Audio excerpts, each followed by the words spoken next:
Well, morning all of you.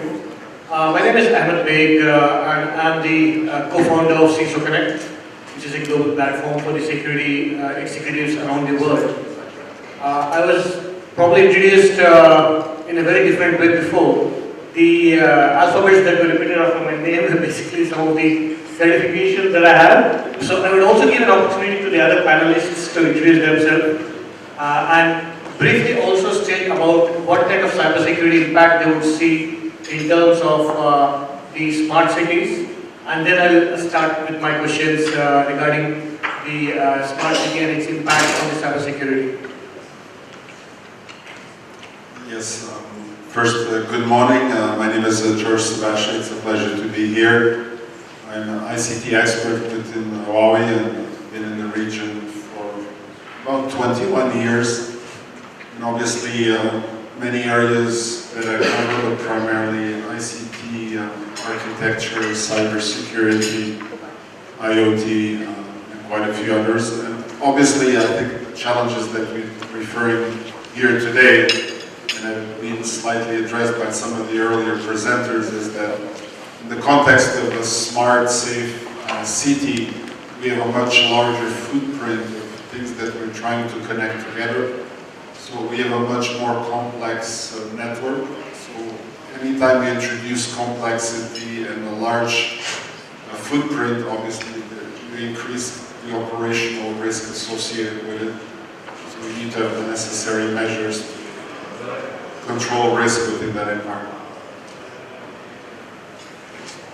My name is Akin Adamson. I head up a small cybersecurity consulting business. I've got a background in strategy consulting. I started my career, I then moved into telecommunications, spent almost 10 years working with various telcos before sort of moving sideways into transportation and smart mobility, and now into cybersecurity.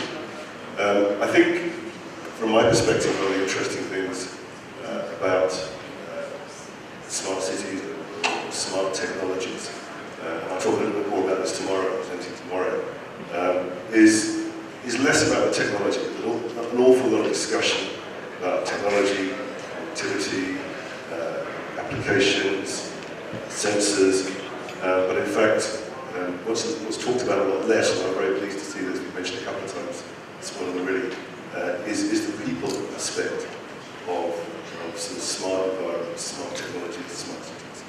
And certainly from a cybersecurity perspective, again, when people talk about cybersecurity, very often they're thinking about technology, they're thinking about sort of software, viruses, firewalls, and in fact, one of the biggest weaknesses and vulnerabilities of cyber is actually people. So I think what I hope to do a little bit this morning is to explore the sort of people component of cybersecurity and also touch on the wider context tomorrow.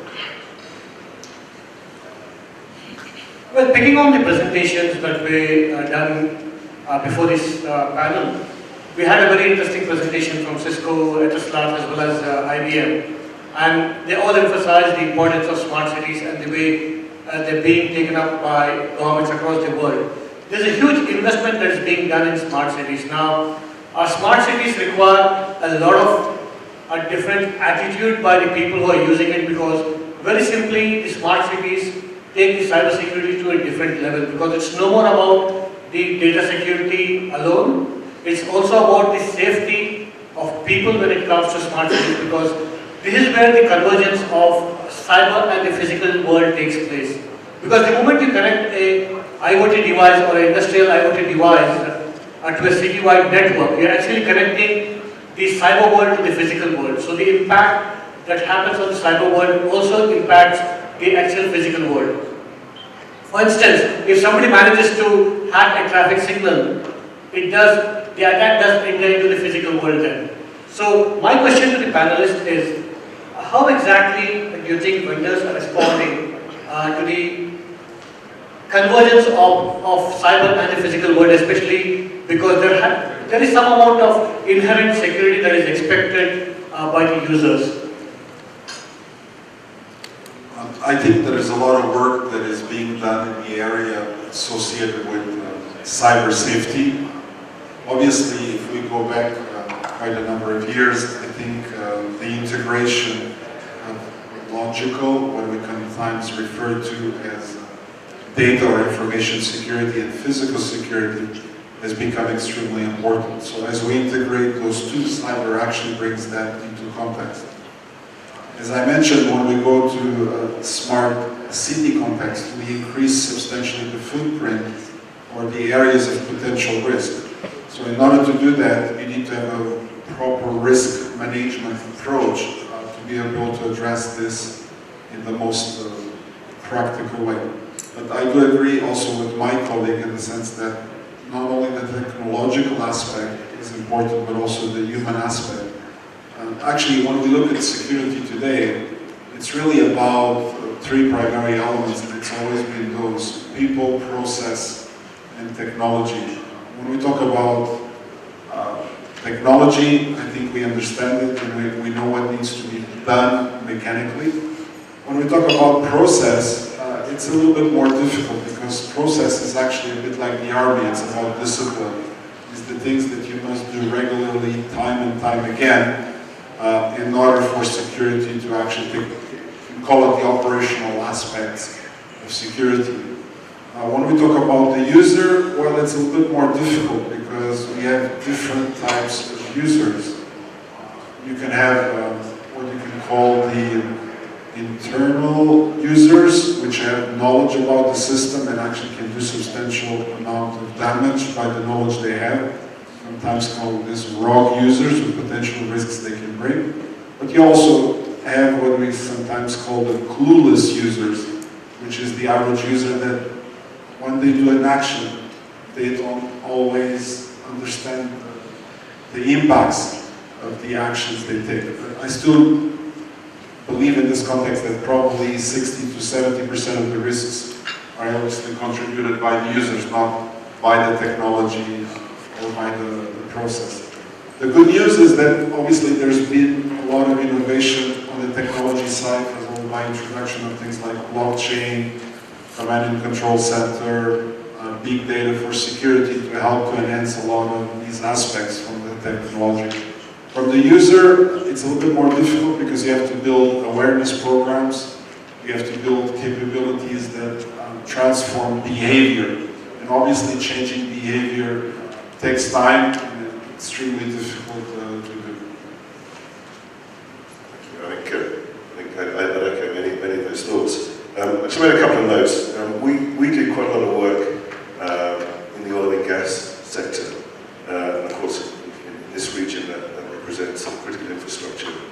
A lot of the vendors of oil and gas plants will supply their products with industrial control systems, which many of them increasingly are saying that these systems are connected, can be plugged into broader networks, bringing additional functionality. Now, that's great, but of course as soon as you connect some of these systems, you introduce vulnerability as well. And when you talk to many of them about security and how secure some of the systems are, their response to that is, well, if you don't want the risk, then they can still work, just unplug them, which is true. You can't just unplug some of these systems, they'll still work, just won't get the benefits. But that's quite a naive, I think, approach to cybersecurity. Of course, it doesn't take you anywhere towards a smarter society. I think the other area that warrants further scrutiny is probably software developers. I think what we continue to see is that software developers treat security as a bolt-on, something to do after you develop an application, rather than something that should be integral to developing new software. That's changing, but I think still very often, if you employ a software developer to develop an application for you, you need to make sure that security of the application is integral. And that brings me on to my third point, which I think is there's a responsibility here for purchasers of systems as well. It's not just about the vendors. Here we see many companies, governments, organizations buying systems, buying solutions without really understanding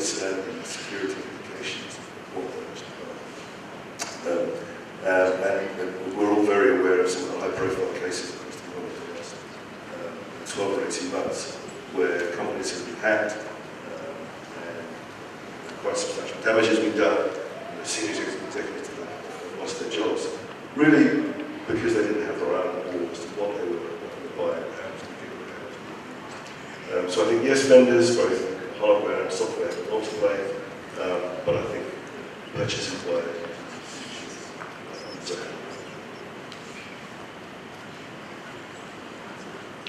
I think one of the biggest challenges that we're facing in cybersecurity in general, not just in smart city cybersecurity, is the lack of resources. I mean, the lack of qualified staff is a big problem in cybersecurity itself, and added with the emerging technologies that are being used in smart cities, it sort of magnifies the problem to a higher level. So Huawei has a vendor and you has a consulting company. What exactly are you doing and how are you helping your customers to address this problem regarding the skill sets aspect of it? Yes, I do agree that obviously there is a lack of skill sets on one side, but also a lack of qualified staff and being able to develop. In the area of staff development, obviously there's a lot of programs that have been introduced in terms of certifications, university, online training, online exams, to actually transfer the knowledge and to also qualify the staff to actually be ready to do that. Huawei, obviously being a good citizen in the various countries it operates today, Huawei operates over 170 countries. We typically have a very strong localization effort. So we bring in a good percentage of the workers from the local organizations in the local countries. And it is important to transfer to those resources or to that human capital the capabilities to perform the roles like cyber defense and others that are part of Safe City. Thank you. I think it's an incredibly good question. But of course, so the lack of skill sets is actually where a company like Baig benefits, because we're an organisation that doesn't have a set of cyber skill sets.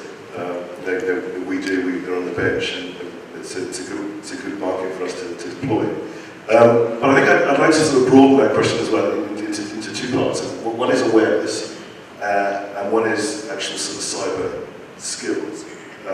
And coming back to my colleague's point about sort of clueless users, I think there's an enormous amount of kind of training that can be done to sort of general employees around the importance of cyber security and some of the things that they can do to close the vulnerabilities of the organisation. I think that's probably more valuable than anything else that can be done.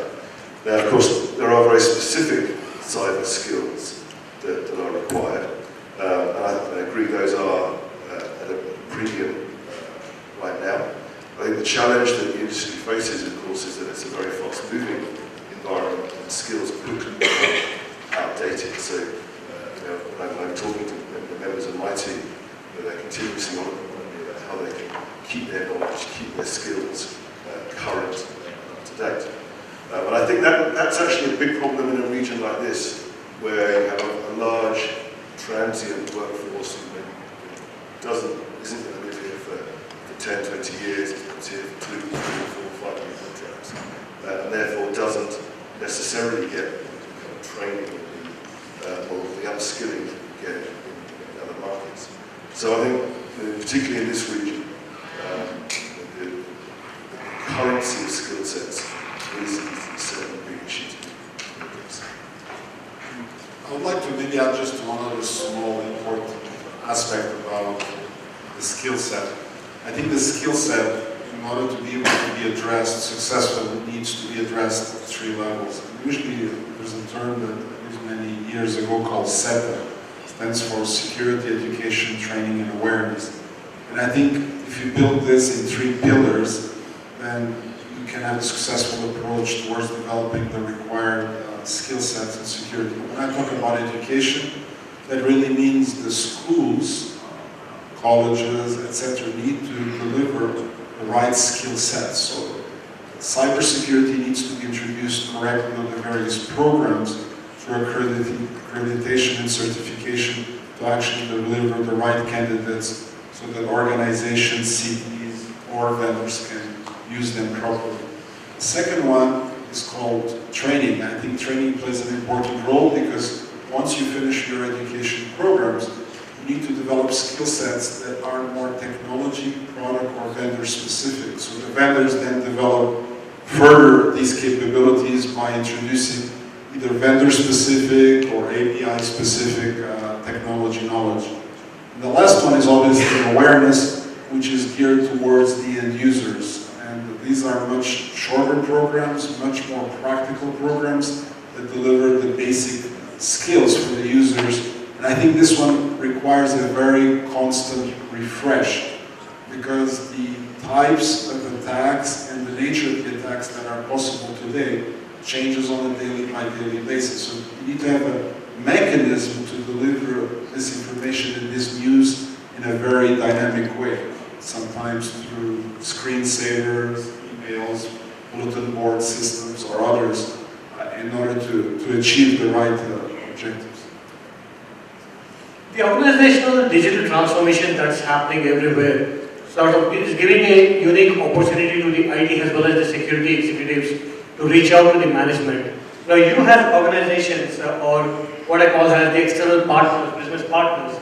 You get a unique opportunity now to talk to business, not just the IT heads or the security heads of a company, because now IT is becoming a sort of center of the business itself. I mean, it's no more a support service in most businesses. It is running the core business activities of a business to generate revenue and for growth. How are you utilizing this opportunity to reach out to the business heads in the organization to help build their digital strategy secure from base up? Because security is always taken up as a later initiative. Instead, it has to be integrated and embedded within the digital strategy of the organization. So what is the role that Huawei and you as a consulting company play? That's an important aspect. Anytime we actually help an organization do digital transformation, I think digital transformation comes from two aspects of what I call business value. First one is what I call business value below the line. And sometimes we tend to refer to business value below the line as optimization. So when you introduce technology, is you want business to do things in a better, more optimized way. The second one is what we call value above the line. So that's where you actually use technology to deliver new products, new services, or innovation towards the business. So you enable, for example, in the context of smart, safe city, for governments to offer services that they were not able to do before. One example is monetizing of city data, so that enables to do that. Now, in order to be able to achieve this in a successful way from a cyber perspective, you need to introduce the right programs, both in the optimization side, which is the value below the line, and as well as on the innovation side. So, however, what we realize is that we need to make that part of all the phases that are part of the digital transformation. Security is not something that you bolt on at the end and you expect to actually achieve the benefits. However, most organizations, individuals, they see security, oh, this is not going to happen, so therefore, why should I invest? So a lot of educational needs to go on through the entire process to achieve the right objective. I think the way that we would look at it is that sort of cybersecurity is a risk. It's a risk to any business. I think a few years ago, that risk was typically owned by the IT department, the IT director, be the person who would be responsible for managing cybersecurity. I think that's changed over the last few years, and again, because of some of the high-profile hacks, I think it's been recognised that this isn't an IT problem, it's not an IT risk, this is a corporate risk, which means that increasingly we're not working with IT directors, we're working with CEOs, CFOs, and COOs to address not just cybersecurity, but more broadly information security. It's really cybersecurity, subset of information security. And I think, and the reason for that is quite simple, which is that CEOs, CFOs, and COOs can all lose their jobs if a company's hacked and valuable data is lost. It's not just the responsibility of the CIO. I think the other component to this is that really putting in place a robust, solid response to address the cybersecurity is that it requires not just technology change and process change, it actually requires cultural change. And of course, cultural change really is only possible to lead from the top. You can do it further down the organisation. It's almost impossible to lead cultural change from the CIO position. So I think in answer to the original question, which is how do we engage across the broader organisation, I think what's happening actually is the broader organisation is engaging with us because they see this risk as a corporate risk, not just a teams. One last comment I would like to also add here is actually important, is that governments are playing a much active role that they did not play before. And I think if we look at a good example of this active role, is the legislation that has been recently passed in Europe. So today, if you're an organization, regardless of where you're located, if you actually end up doing business with Europe at one stage or another, the penalties that you have if you do not address these cyber issues correctly can be quite substantial to the organization. So I invite you to actually look into these new legislations that have been passed and the fact that as individuals you have to actually contribute towards compliance with these laws and regulations as well. Thanks, Joel. I think you just highlighted the point that is my next question to panelists. Most of the existing regulations are in place keeping in mind the data security and the information security in place, but smart cities sort of do a little more than that. I mean, there's no specific standard or regulation in place now for smart cities or intelligent systems. Now, how do you see this area evolving, and how do you see this changing region-wise? Now, you work in different regions. How do you see the maturity or initiatives by governments in terms of getting cyber laws specific to smart city areas? I think the areas of smart city are still quite embryonic in the sense that there's not a specific legislation today that is designed towards smart city. However, because the footprint of smart city is so large, the laws are already affecting smart city in one way or the other. One is the privacy laws. The other one is, for example, healthcare laws like the HIPAA standard, because obviously in smart city there's a healthcare component, and all laws similar to the one that is just got recently introduced in Europe.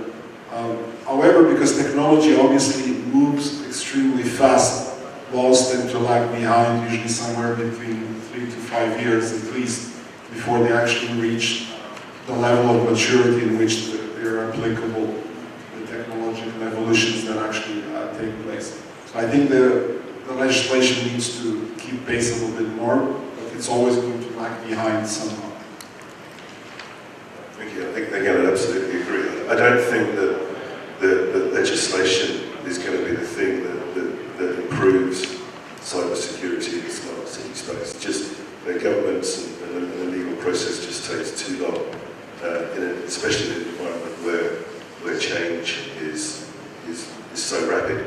And I think smart cities as well is too much of a broad topic to actually legislate for. I think there are elements within smart cities that will see legislation sort of trickle through slowly, but following innovation.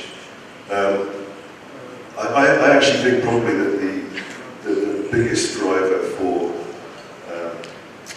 improving cybersecurity in the smart city domain is probably going to be the market.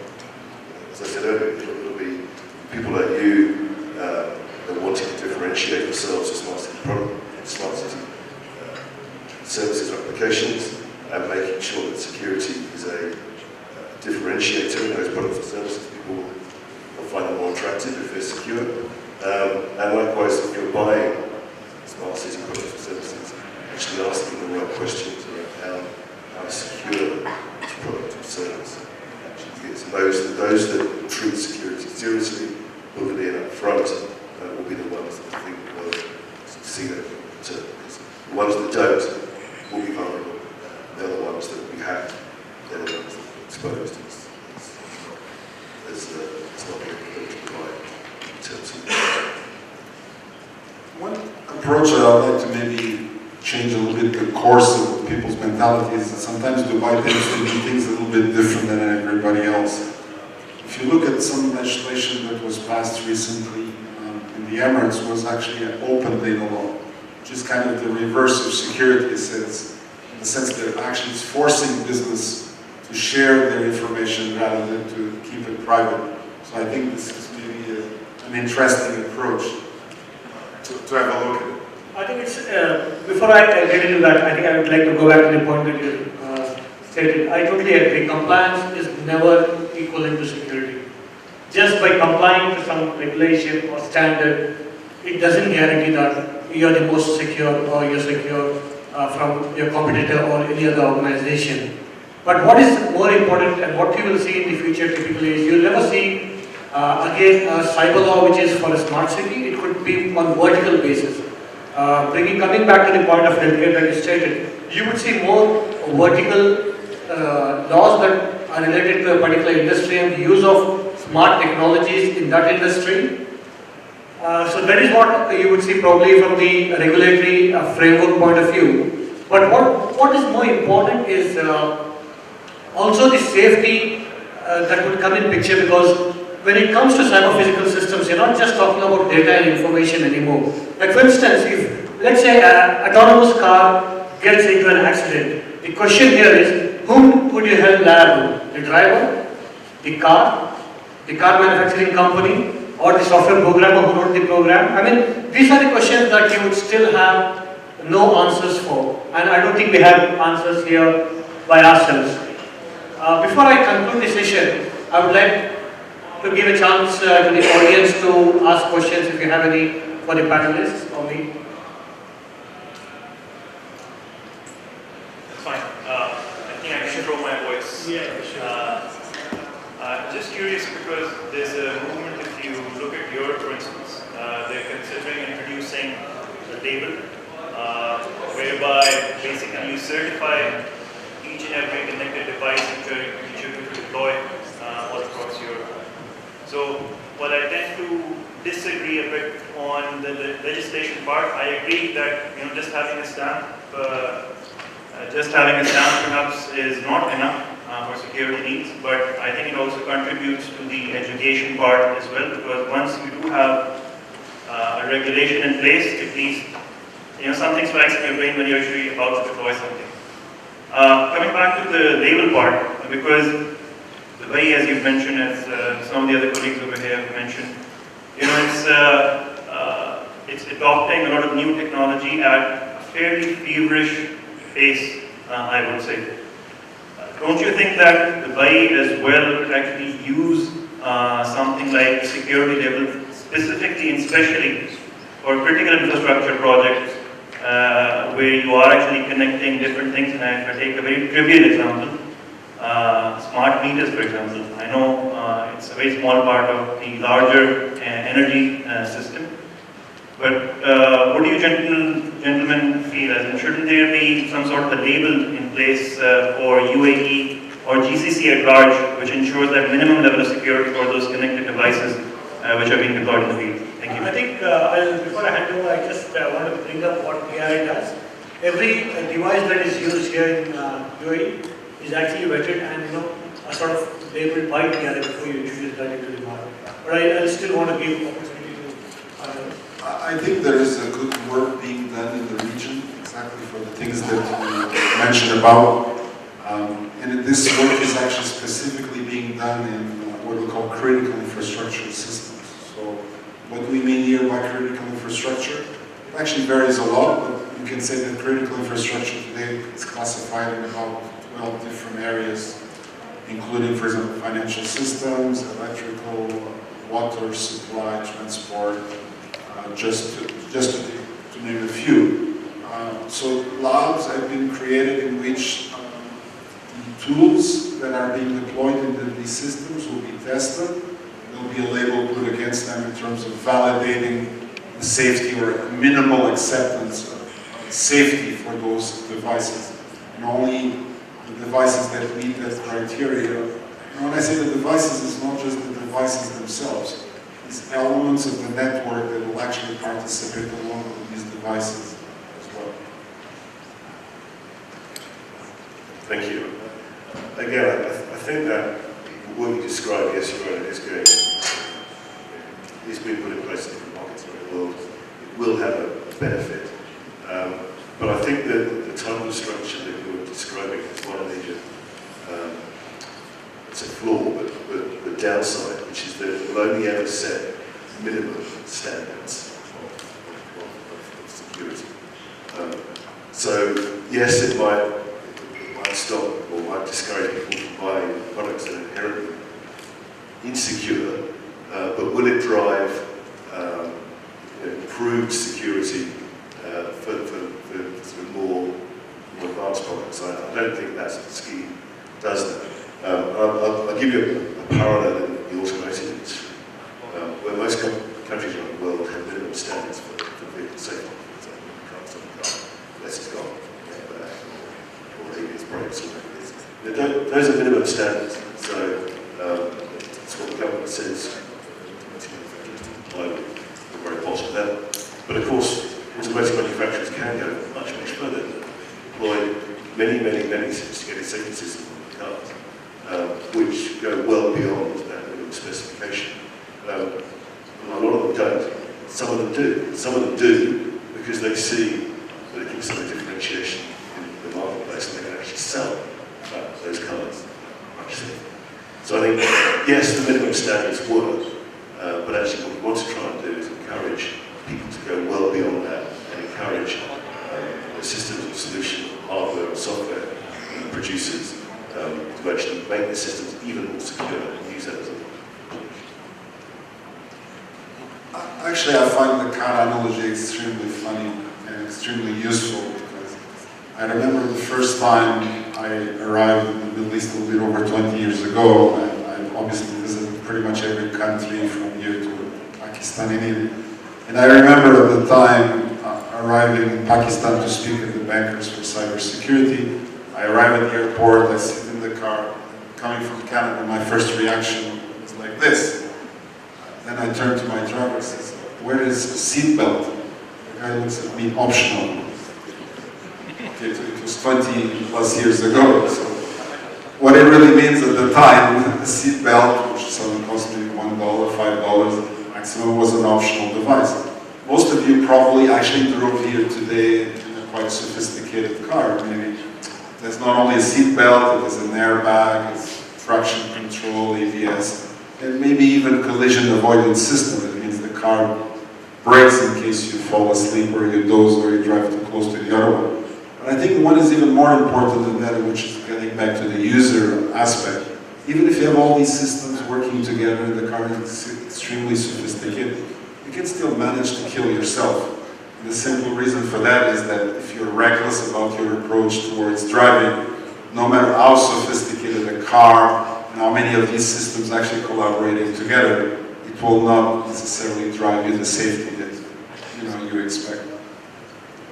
I think this is one of the very interesting topics which probably we can go on discussing, but in the interest of time, do we have time for another question? Does anybody have another question here? Okay, I think I would like to thank my panelists. Thank you, Joyce. Thank you, Akin. Thank you for your time. And thank you all of you.